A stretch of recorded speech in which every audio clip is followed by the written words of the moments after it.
Hey guys, in this video I'm going to show you how to make a movie poster with a Nano Banana. Just go ahead and open up a new chat, click here on tools, toggle this one, create images, and then I want you to either go ahead and use a reference photo if you want to turn yourself or another person, okay, into a character in the movie poster. You just drag and drop it into Gemini and paste in your prompt. Of course, I'll leave in the description of the prompts. You can use this as an example as well. I'll show you how to use this. So very simple prompt. We're having a movie poster, so this is the intention. It will feature the woman from the image, be depicted as a determined space captain, and her posture, okay, confidently standing on the bridge of a sleek, futuristic ship, right? That's the setting.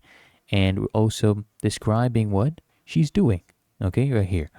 And some of the interior design, there you go, some background stuff as well, lighting, and then what to emphasize, okay, and the title of the movie as well.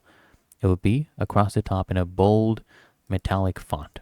Okay, make sure you have such things in speech marks, and then we can send this over to submit, and we'll let Gemini work its magic while we look at other prompts that are in the description. So this one will be text to image. Okay, we're not giving it any reference, but we're just describing. We're being descriptive. For example, this one will be an epic fantasy adventure. Okay, I've explained the style as well. Lord of the Rings style meets Dungeons and Dragons. It's just a mix. So we'll come back here. Let's see what Gemini did. There you go. Perfect. So you can see, really amazing. Now we'll do the other one, which is put in the prompt. Make sure you have selected create images. We'll send this over and see what it comes up with. And here you go. As you can see, perfectly done. And that is how to make a movie poster with Nano Banana.